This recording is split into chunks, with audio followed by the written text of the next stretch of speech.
Welcome back to the show. I am glad that you are still with us. Now, a special treat from our archives. It is not every day that we get an artist who paints on nylon sacks, which is why we have gone out of our way to bring you the following artist.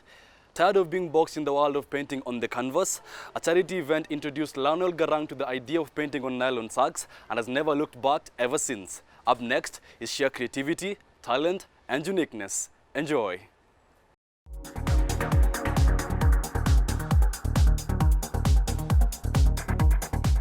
I love what I do.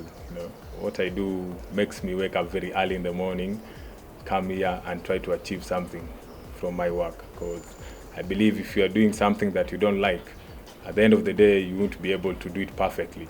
As an artist, if you do something bad, your work will reflect. If you really love whatever you're doing, it will reflect from your work. I finished high school in 2008. Immediately I started by painting the graffitis and the matatus along Nairobi CBD. I was so passionate about the work, and as an artist, I felt that that is the line that I should take because it's free, and you can the public vehicles are actually like public art moving.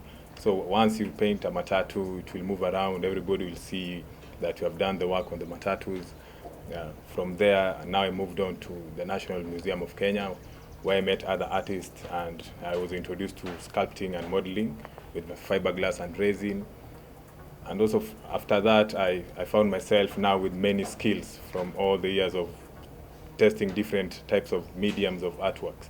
So down the line, last year I started by working with the vegetable vendors around my place. There's this lady that I normally buy sukuma wiki and onions from, and she didn't have a nice kiosk to sell her vegetables. She normally used to put the nylon sackcloth, the gunias on the floor, and then on the street, people passing by, they can step on the vegetables. So me and some of my friends decided to do something about it.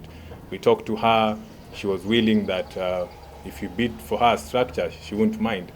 We went to the hardware stores. We found the iron sheets are expensive, but she normally used to carry the vegetables with the nylon sackcloth. So we were wondering, what if we could use an nylon sackcloth instead of an iron sheet? So with the nylon sackcloth, we built a small kiosk for her.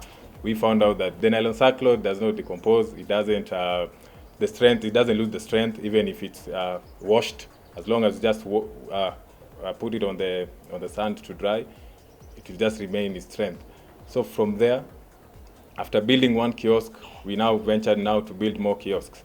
And I was so inspired with the material because the material was so strong. And if it can build a structure like that, and when it rained, the rain didn't come inside the kiosk.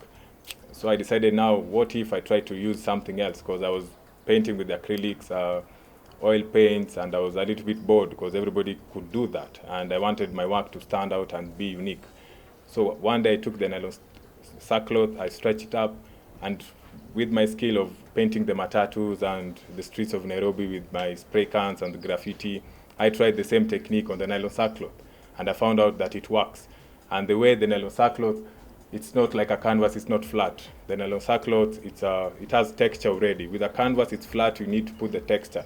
But now with the nylon sackcloth, instead of putting the textures, now I'm exposing the textures. That is why, as you can see other stencils in town, anywhere else, they are normally one color, flat color, and the background of the wall, the place that it has been sprayed on.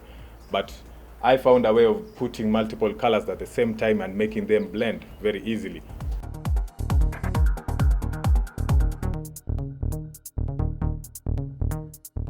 I saw Moha Graphics on TV. Luckily, it was my neighbor at Pangani where I live.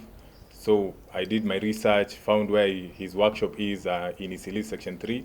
I went there one day with my sketchbooks, and I told him that I really want to do this on the matatus, and he gave me a chance because Moha Graphics, he likes mentoring a lot of youth. So if you come there and you are passionate and you are willing to do whatever you want to do, he's willing to teach you.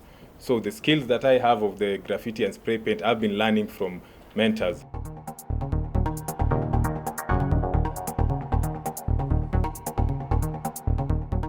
Those sacks would have probably gone to waste, but thanks to him, they are now art. That there is artistic recycling on a whole new level.